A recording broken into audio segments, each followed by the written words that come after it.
Okay, so the video is a little dark. I don't have my overhead lights on, but I think it'll do. So I'll just use it anyway. I remember the last video I made was extraordinarily negative. I guess things aren't quite so bad for me at the moment. I think I did end up in hospital after that video. What happened was I drank with a friend one night, and it was all, you know, going well, or whatever, having fun, until she started talking about leaving, and so I knew then that once she left, something was going to happen. I was going to do something. My inhibitions were very down. So anyway, I took a whole bunch of benzos and some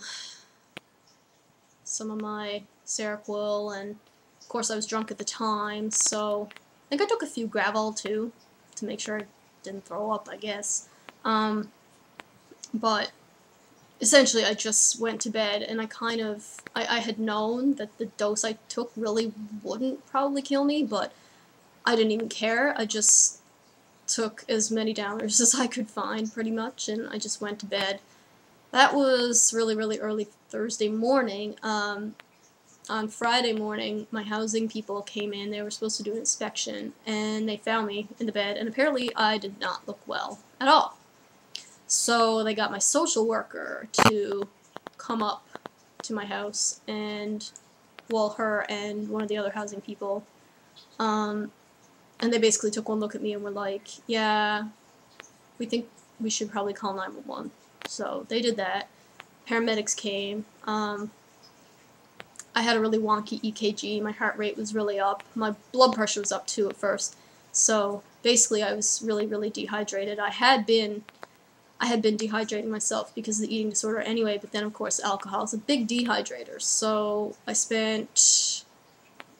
don't really know when they came over, but I guess it was in the afternoon sometime, so I spent probably from 3 or 4 o'clock in the afternoon until 10 or 11 at night in the ER, getting 3 massive bags of saline.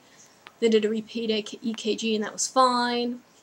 So anyway, then they sent me to the mental health nurse for, you know, that evaluation assessment thing, who then said she thought I should go over to Waterford, because of course they don't have psychiatrists at the general hospital anymore. So I went to the Waterford, and the psychiatrist thought I should be admitted. So I came in to short stay. I guess it was really early Saturday morning or something. I remember being up at like 3 or 4 in the morning, and I remember that I slept most of the day on Saturday because, you know, benzos take a couple of days to wear off.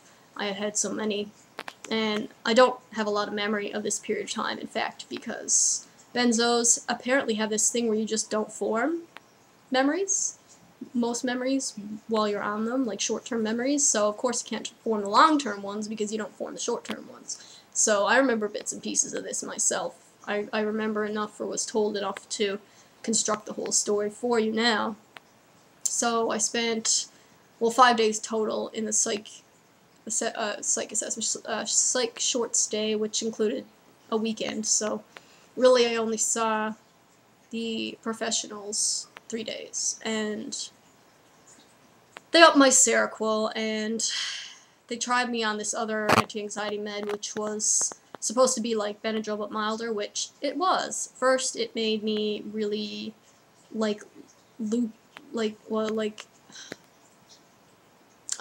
it made me really, like, loopy and weird feeling, and then it made me really, like, high and silly feeling, and I did not enjoy either sensation, so I was like, just please put me back on the Ativan, because basically I felt like I was stoned on this other drug, and it was just, it didn't control the anxiety, it just was a downer a little bit, which is not the same thing at all.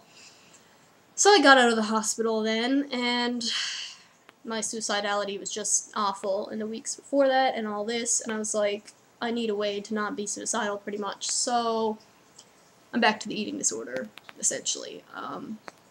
Until within a day or two, it really hasn't been bulimia, it's been restriction, and then I would sometimes, like, eat the equivalent of, say, a big meal, and then purge that, because I would get hungry and I'd just want some real food, and then I would purge it, because obviously I didn't want to absorb it. since, I guess, around when I was admitted. How much is it I've lost? Like 7 pounds or something, almost. But I'm underweight, but not anorexic.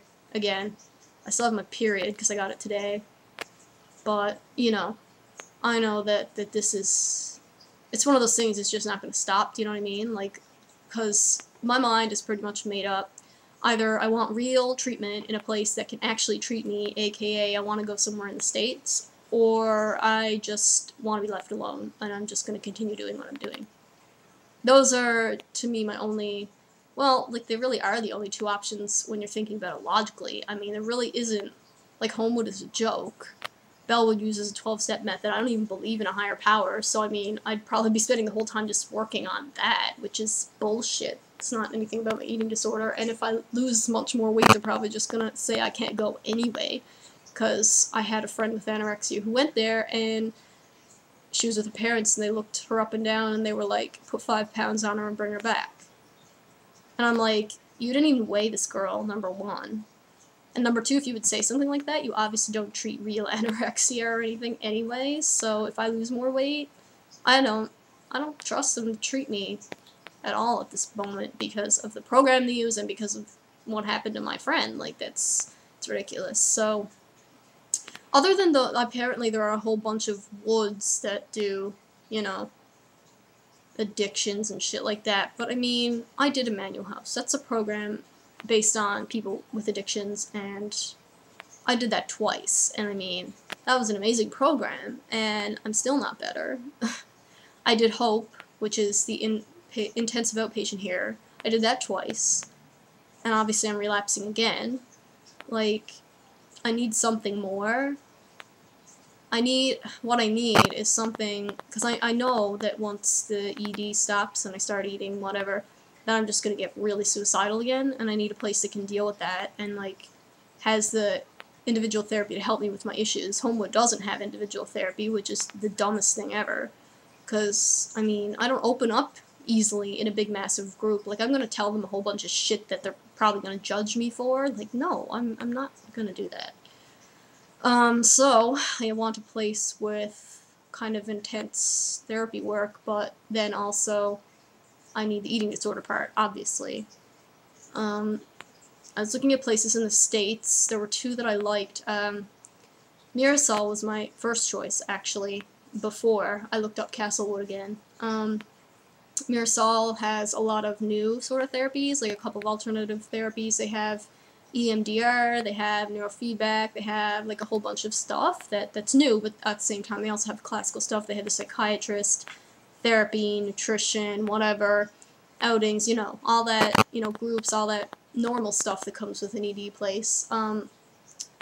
People usually stay 45 to 60 days there, and they offered us a rate.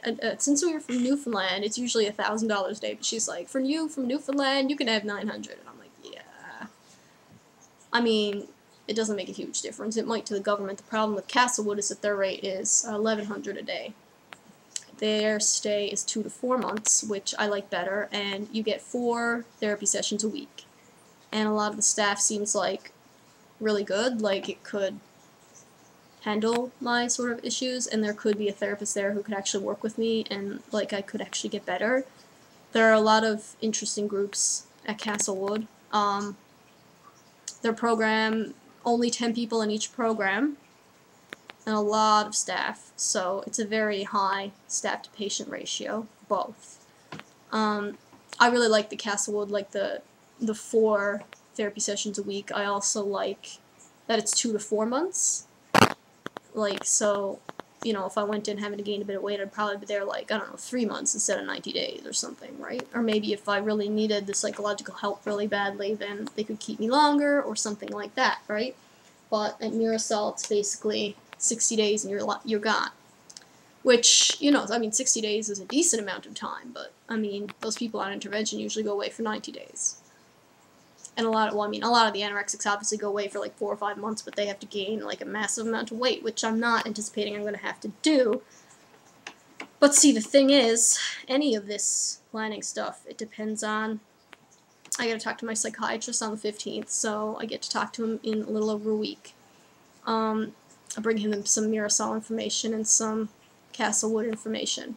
He's probably going to have to write me, like, the best goddamn letter anybody's ever written me, and I suspect that his letter possibly won't be detailed enough or whatever, because he really doesn't know, like, enough about my eating disorder history and my manual health treatment and stuff like that. So I suspect I'm going to get a letter from him, and I'm also going to get Ivy to write me one, my social worker from Emmanuel House, because she knows everything about me. She knows why I need something more intense and why I can't get it in Canada.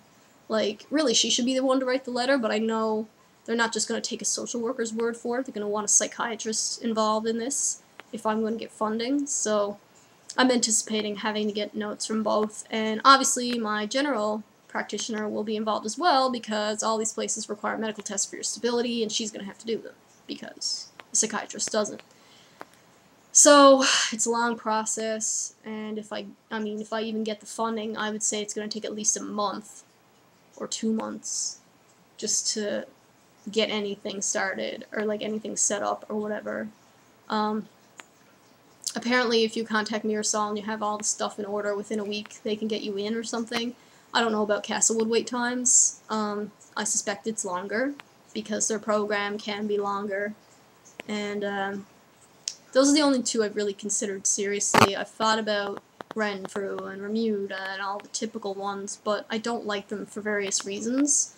I don't think they're specific enough for me. I read the Renfrew site, and what's written on the Renfrew site makes it sound like an absolutely awful place to go.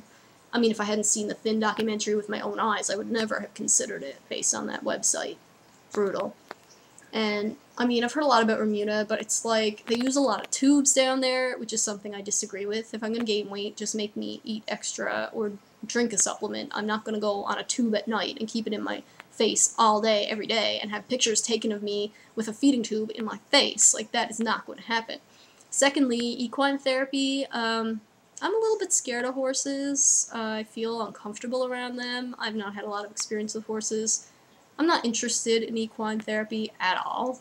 And number 3, it's very Christian. I mean, I know that if you're not a Christian, you can choose not to attend chapel and stuff, but I feel like it's very spiritually based, like, and there's a heavy emphasis on it, and I am not interested in that. I don't want to be around it, and, you know, I don't want to feel like these people are having better recoveries because of their spirituality, and, like, be pressured to need to do that, when in reality I don't believe in that stuff, and it's never going to happen, so it just makes me feel even worse. And yeah, no, neither of those places are for me at all, you know. And I just think the 2 that I've picked would offer me the best chance of getting the kind of therapy I need while also dealing with the ED in a way that's going to be productive, you know.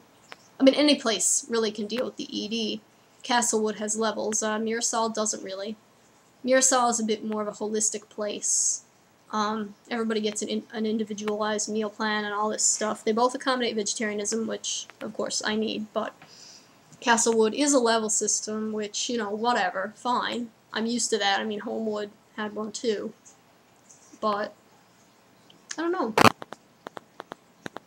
I'm leaning towards Castlewood at this point, but the price difference, see, I'm thinking because Mirasol is $200 a day less and also is a shorter program, there's a better chance that I can convince the government to fund me for that one instead of for Castlewood, which, I don't know. If I had my pick, I would probably do Castlewood. Probably. But I mean, Mirasol did seem really good to me too, so, I don't know. I don't know. I mean, this might even be a completely pointless, you know, not a conversation, but me talking, I guess, because it might not even happen anyway. They might just say no. I mean, if they say no, I'm going to have to appeal. I'm kind of anticipating they're going to say no the first time, and then I might have to appeal. Like, if they want me to go before a fucking court and testify, like, I'm happy to do that. The problem is I seem too smart and not, like, out of it enough. If you're a smart person who needs extensive therapy, it works against you most of the time to seem really smart, especially where the government or the psychiatric hospital is concerned. Because if you're smart, they assume you have insight, and if you have insight, they assume that that makes you so much better than the person who, you know, has basically lost half his brain to schizophrenia or something.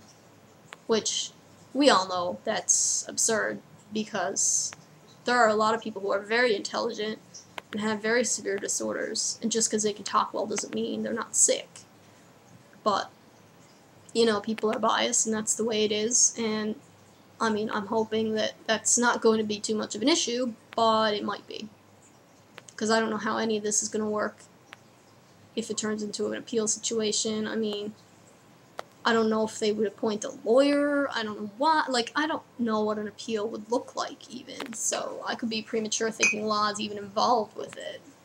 But, you know, for me, it's treatment in America or nothing at this point. And nobody's going to pay $59,000 or give me $59,000 for treatment. Like, I don't have anybody rich in my family who just has $59,000 laying around. It's not going to happen. So, see, this is why I've been wishing I could win the lottery lately. I could actually go to treatment, and if I won enough money, I'd probably offer some of my really good friends treatment who really desperately need treatment right now and can't get it because of similar reasons to myself. So, just sucks, that's all. Anyway, I guess I'm done updating for now, so maybe I'll make a video sometime in the future. Goodbye.